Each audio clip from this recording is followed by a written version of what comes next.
Hello बच्चों, UP board English वाले channel के एक नए वीडियो लेक्चर में हूँ विपिन। और आज की इस वीडियो लेक्चर में हम क्लास 10th इंग्लिश पोइट्री के फर्स्ट चैप्टर का अध्ययन करने वाले हैं, जिसका नेम है dust of snow. Dust means कण, स्नो मीन्स बर्फ, अर्थात बर्फ का कण, जिसके पोएट हैं या जिसके कवि हैं रॉबर्ट फ्रॉस्ट। बच्चों, इसके स्टेंजा को पढ़ने से पहले हम सबसे पहले अबाउट द पोएट के बारे में जानेंगे, उसके बाद अबाउट द पोएम के बारे में जानेंगे, अर्थात पूरा समरी पढ़ने के बाद हम इसके चैप्टर पर आते हैं। आइए बच्चों समझते हैं इसका समरी अबाउट द पोएट के बारे में। क्या Robert Frost an American poet means एक अमेरिकन कवि थे। वाज मीन्स थे, बॉर्न मीन्स पैदा, अर्थात ये पैदा हुए थे या इनका जन्म हुआ था।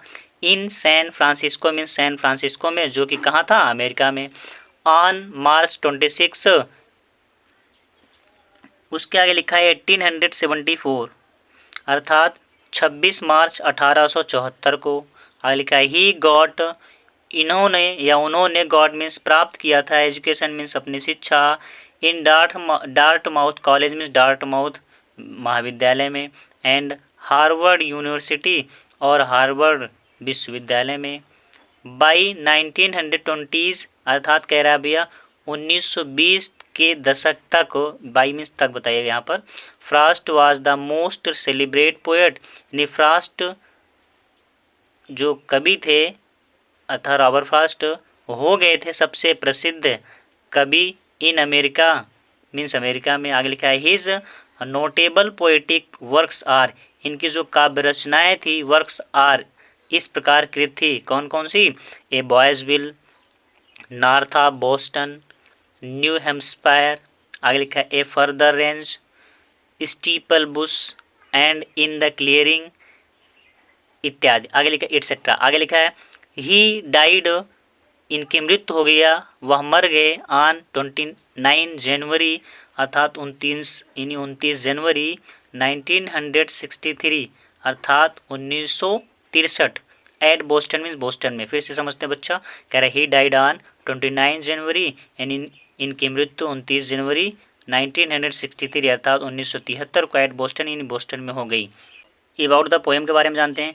कह रहा द पोएम मीन्स कविता, डस्ट ऑफ स्नो यानी डस्ट ऑफ स्नो नामक कविता is composed by Robert Frost means Robert Frost के द्वारा रचित है। The poem is simple and short, अर्थात इस कविता के बारे में कह रहा है, यह कविता इज सिंपल मीन्स सरल है, एंड शॉर्ट मीन्स और छोटी है।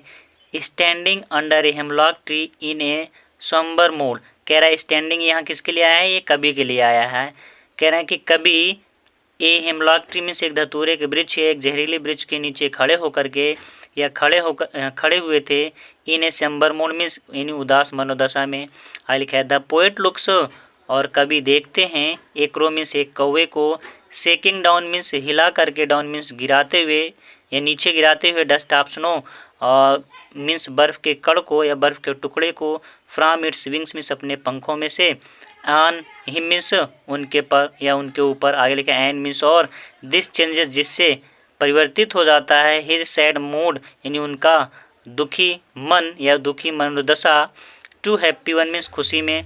आगे लिखा है the message of the poem, कह रहा द मैसेज मीन्स संदेश, ऑफ द पोएम मीन्स कविता से, अर्थात कह रहा भैया कविता का संदेश है, दैट मीन्स की वी शुड ऑलवेज मीन्स हम सबको हमेशा, बी क्रिएटिव मीन्स रचनात्मक रहना चाहिए, बिकॉज क्योंकि ईच मोमेंट प्रत्येक क्षण का has a large significance means एक महत्व होता है।